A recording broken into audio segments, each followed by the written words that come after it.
نحمده ونصلي على رسوله الكريم اللهم صل على سيدنا ومولانا محمد عبدك ورسولك. آج میں نے آپ حضرات کو زحمت دی ہے اور آپ سب کا تہ دل سے شکر گزار ہوں کہ آپ بر وقت پہنچے بھی ہیں. ایشو یہ ہے کہ گلگت بلتستان میں 15 نومبر کو انتخابات ہونے جا رہے ہیں. عام طور پہ آپ بھی سنتے ہیں، ہمارے معلومات بھی یہ بات رہتی ہے کہ انتخابی کسی بھی معرکے میں حکومت کا کوئی اہلکار نہیں جا سکتا. جس کے پاس کوئی حکومتی منصب ہو وہ اس علاقے میں اس الیکشن کمپین میں نہیں جا سکتا.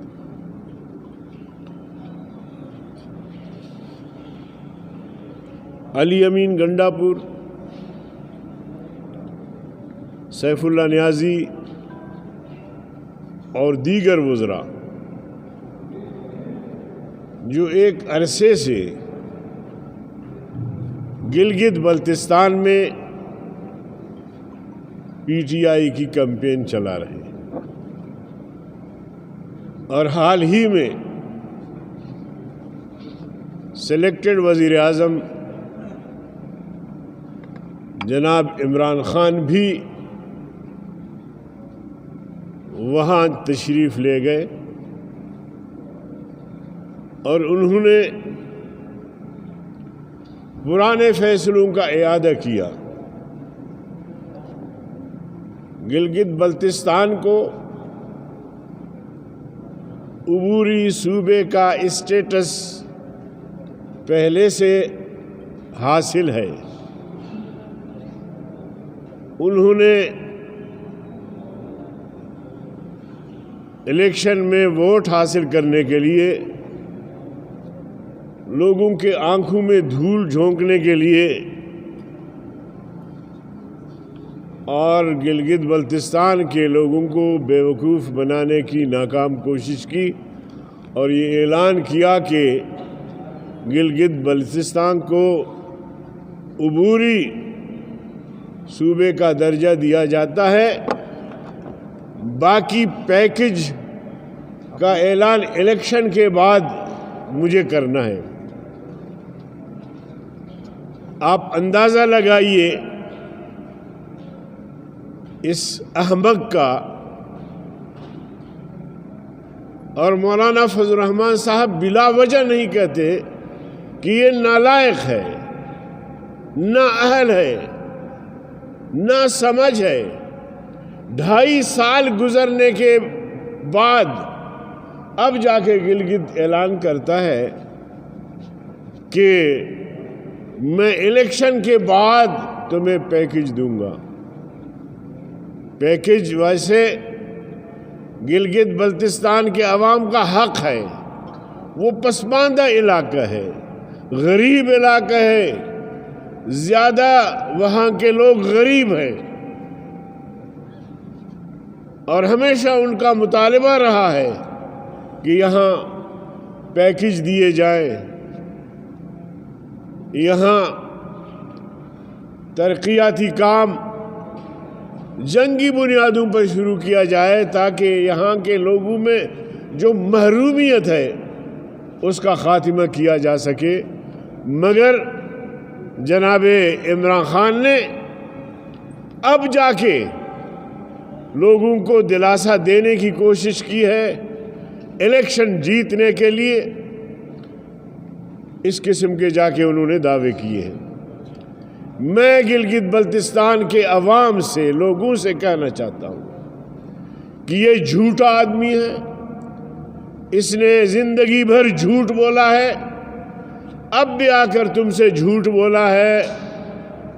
الف سے لے کر یا تک جو انہوں نے وعدے کیے ہیں اس قوم سے، یہاں کے نوجوانوں سے، یہاں کے غریبوں سے، ان میں سے ایک پر بھی آج تک عمل درآمد نہیں ہو سکا۔ تو لہٰذا تم اپنا ووٹ اپنے ضمیر کے مطابق دے دو، جن امیدواروں کو تم چاہتے ہو ان امیدواروں کو ووٹ دو۔ مزید یہ کہ ہمیں مسلسل اطلاعات مل رہی ہیں، مسلسل، کہ گلگت بلتستان میں 25 جولائی 2018 کی تاریخ دہرائی جا رہی ہے۔ میں واضح کرنا چاہتا ہوں تمام قوتوں کو اور بالخصوص الیکشن کمیشن کو کہ اس نے اب تک کیوں نوٹس نہیں لیا کہ وزراء کی فوج ظفر موج بمائے پرائم منسٹر وہ الیکشن کیمپین میں شریک ہے اور الیکشن پہ اثر انداز ہونے کے لیے وہاں موجود ہے، اور تم کس مرض کی دوا ہو؟ تمہاری اس قسم کی کوتاہیاں ماضی میں انتشار کا سبب بنے ہیں۔ الیکشن پہ سیاسی جماعتوں نے انگلیاں اٹھائی ہے، اور پھر تمہاری یہ مجرمانہ غفلت یہ ملک میں ایک اور بحران کو جنم دے گا۔ لہذا میں آج یہ کہنا چاہتا ہوں، اداروں کو بھی قبل از وقت متنبہ کرنا چاہتا ہوں کہ آپ ان کے لیے استعمال نہ ہوں، عمران کے لیے استعمال نہ ہوں، بلکہ آپ کا جو اپنا ایک فرض منصبی ہے وہ ادا کریں اور ان کی پشت پناہی نہ کریں۔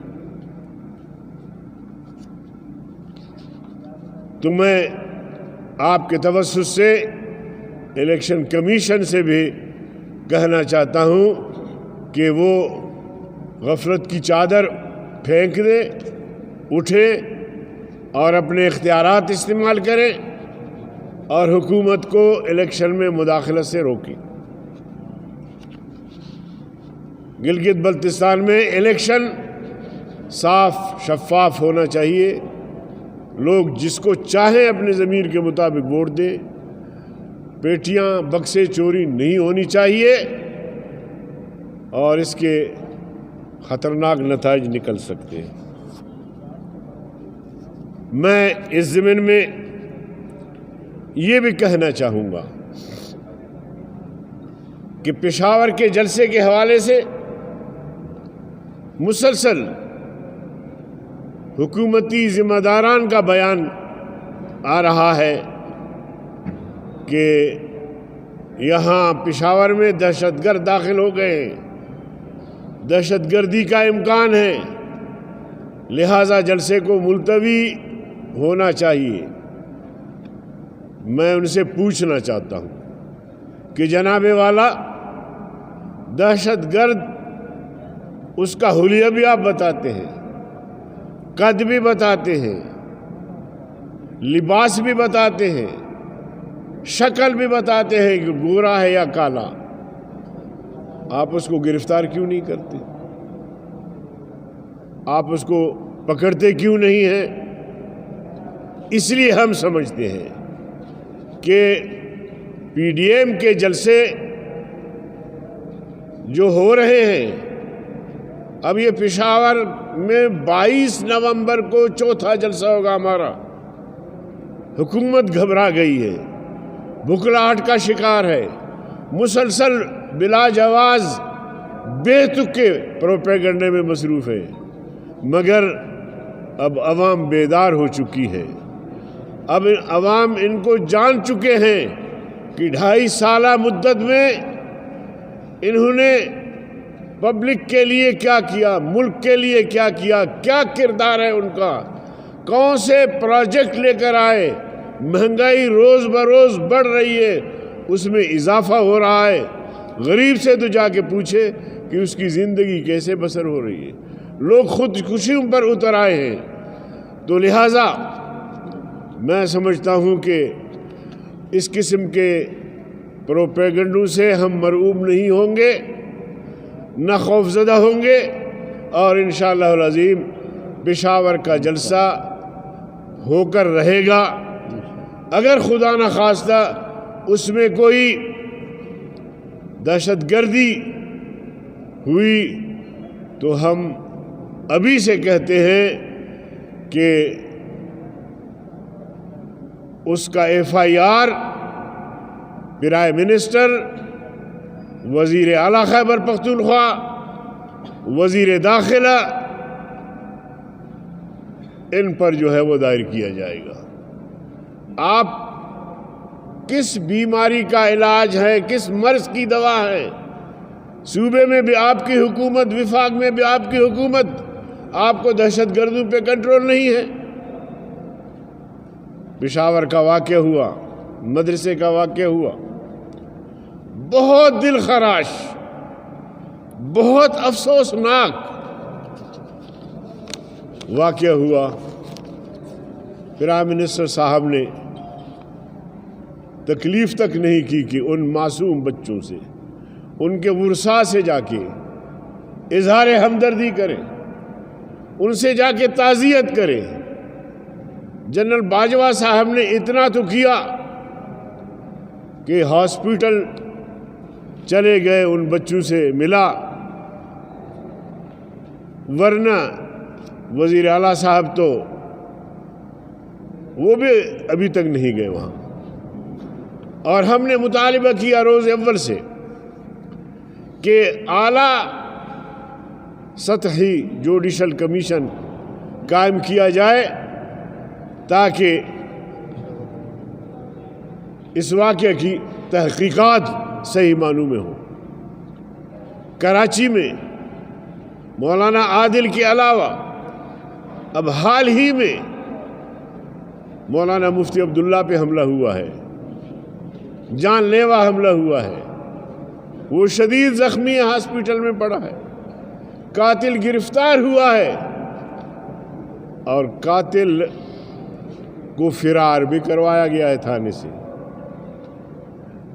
SHO کا نمبر ہے اس قاتل کے ساتھ، اور آدھا گھنٹہ پہلے SHO سے بات کی ہے، SHO نے ان سے بات کی ہے۔ اب آپ بتائیں کہ یہ دہشت گردی حکومت کی سرپرستی میں حکومتی ادارے کر رہے ہیں، لیکن جب بھی ایسا واقعہ ہوتا ہے تو کہتے ہیں کہ بھارت اس میں ملوث ہے۔ بھارت بھی ہو سکتا ہے کسی کو استعمال کرے، اور بھارت میرا دشمن ہے، میرے ملک کا دشمن ہے۔ بھارت نے ہماری آزادی، خود مختاری کو کبھی تسلیم نہیں کیا، مسلسل اس کی کوشش رہی ہے کہ پاکستان کو تحلیل کرے۔ کشمیر پر بھی اس نے غاصبانہ قبضہ کیا، ہم کچھ نہیں کر سکے۔ بھارت تو ہمارا دشمن ہے، اس دشمن پہ بھی آپ ہی نے نظر رکھنا ہے۔ آپ حکومت ہے، ادارے آپ کے ماتحت ہیں، تو آپ نے اس پہ نظر رکھنا ہے۔ تو دہشت گردی سے آپ ہمیں ڈرا رہے ہیں۔ آرمی پبلک اسکول کا واقعہ ہوا، ہم سب نے مل کر، پوری قوم نے مل کر اس کی مذمت کی۔ دوسرے دن اس وقت کے وزیر اعظم نے آل پارٹیز کانفرنس بلائی۔ تیسرے دن نیشنل ایکشن پلان تشکیل دیا گیا، اور نیشنل ایکشن پلان کے تحت کام ہوا۔ آج کہاں ہے وزیر اعظم؟ کہاں ہے آرمی چیف صاحب؟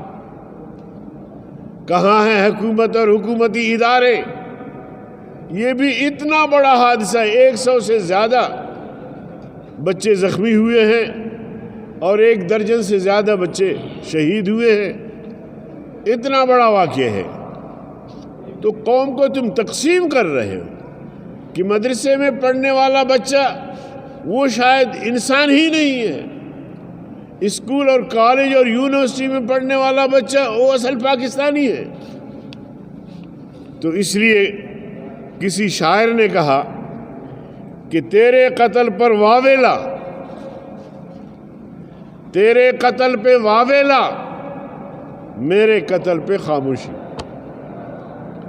تیرے قتل پہ واویلا، میرے قتل پہ خاموشی. تو مسلمان آرمی پبلک اسکول کا، تو مسلمان آرمی پبلک اسکول کا، میں کافر طالب مدرسے کا، میں کافر طالب مدرسے کا. اس لیے ایکشن نہیں ہو رہا. ان بچوں کے چہرے آپ دیکھیں، ایسے بچے بھی ہیں کہ شہید ہوئے، آنکھیں ان کی کھلی ہوئی ہیں. ایسے بچے بھی دکھائی دے رہے ہیں کہ شہادت کی انگلی اوپر کیا ہوا ہے. ان پر تمہیں ترس نہیں آتا؟ تو آج آپ کے توسط سے میں پھر مطالبہ کرتا ہوں کہ اعلیٰ سطح کا جوڈیشل کمیشن قائم کیا جائے تاکہ ان واقعات میں جو ملوث قوتیں ہیں، چاہے وہ بھارت کی شکل میں ہیں چاہے کسی اور شکل میں ہیں، ان کا جو ہے سدباب کیا جائے، ان کو کٹہرے میں لایا جائے. تو میں نے آج مختصراً اس حوالے سے آپ حضرات کو زحمت دی ہے. بہت بہت شکریہ. مولانا صاحب، آپ کی کیا اطلاعات ہیں کہ یہ حملہ ہوا تھا پشاور میں، کون سی قوتیں بتا سکتے؟ ہم کیا کہہ سکتے ہیں؟ یہ تو حکومت کو بتانا چاہیے. حکومت کے پاس 1 درجن سے زیادہ خفیہ ادارے ہیں. وہ اب تک اس حوالے سے کوئی انہوں نے پیش رفت نہیں کی ہے. تو اس کو حکومت کو بتانا چاہیے. قوم یہ بتائیے گا نواز شریف کی کوئی بات آتی ہے تو تمام اپوزیشن اکٹھے ہو کے بلاول میں بات آتی ہے، زرداری پہ بات آتی ہے.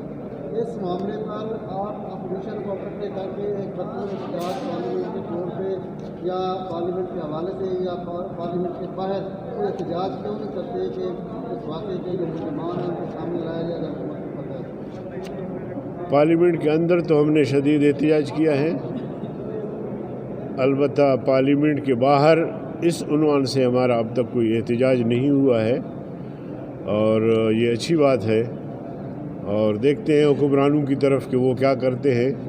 ظاہر ہے یہ ایسا واقعہ ہے کہ اس کو اس طرح برداشت نہیں کیا جائے گا. صاحب یہ بتائیں کہ اگر پی ڈی ایم چاہے بلوچستان، آپ بلوچستان کے ہیں تو بلوچستان حکومت کرا سکتے ہیں نمبر کے، کیونکہ اگر اے ایل پی اور اسرار اللہ زاری کی پارٹی یہ بھی آپ کے پاس آ جاتے ہیں تو وہ تو آپ کے اطاعت نہیں رہے گی.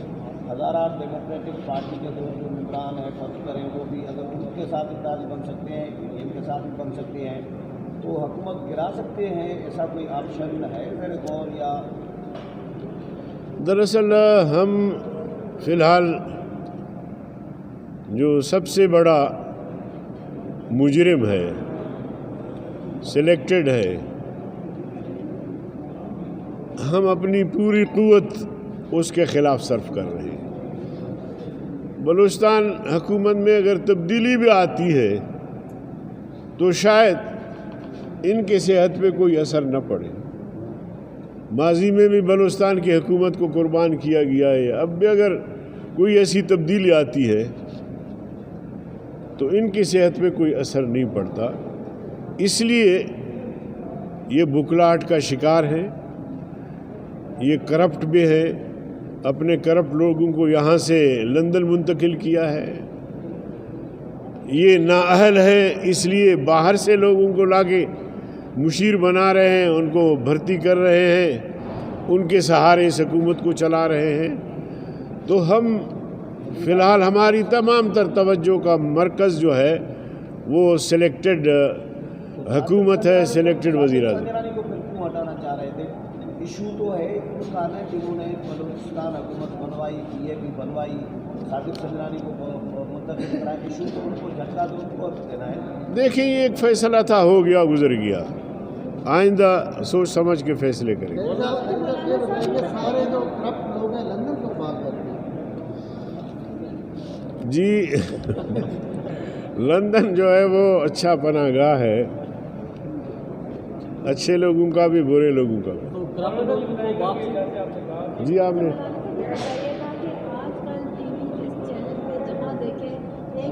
اپوزیشن کو اینٹی پاکستان اور پاکستان دشمن ثابت کرنے کی پوری کوشش کی جا رہی ہے جس میں مختلف بیانات مطلب ہر سطح پہ اعلیٰ سطح سے لے کے تو نیچے تک آ رہے ہیں. تو آپ اس حوالے سے کیا کہیں گے اور یہ ثابت کیا دیکھیے جی آپ کا اتحاد جو ہے اینٹی پاکستان ہے. دیکھیں جی ہم نے جب بھی بات کی ہے آئین اور قانون کے دائرے میں بات کی ہے. اگر آپ PTI کا ماضی دیکھیں آپ کے پارلیمنٹ لاجز کے سامنے پارلیمنٹ ہاؤس کے سامنے ان کا دھرنا تھا. انہوں نے فوج کو کیا کہا آرمی کے متعلق کیا باتیں کی اداروں کے متعلق کیا باتیں کی وہ بھی لوگ دکھا رہے ہیں ابھی وہ بھی ٹی وی چینلز پہ فیس بک پہ سوشل میڈیا پہ وہ بھی دکھائی دے رہے ہیں. آپ ان کے کہے کو اور ہمارے کہے کو بھی تھوڑا سا اس کا موازنہ کریں کہ انہوں نے کیا کہا اور ہم کیا کہہ رہے ہوتے ہیں.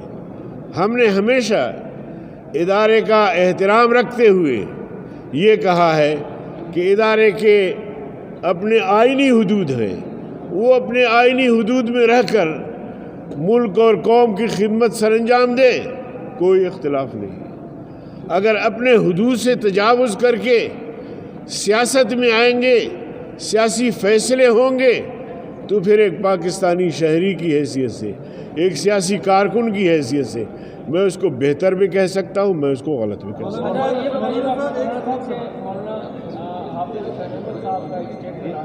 اور انہوں نے یہ کہا کہ جو بات اپنی قانون نہیں اٹھا سکتی تو JUI کیوں اٹھائے. اور کے ساتھ انہوں نے ایک اور بات بھی یہ کہی کہ مولانا فضل الرحمان جو ایاز صادق کے گھر گئے وہ پارٹی پالیسی نہیں ہے. اس حوالے سے پارٹی پالیسی کیا ہے یہ بتائیے. پارٹی پالیسی کی میں نے پہلے وضاحت کی ہے کہ حافظ صاحب کا جو بیان ہے وہ ان کا ذاتی بیان ہے.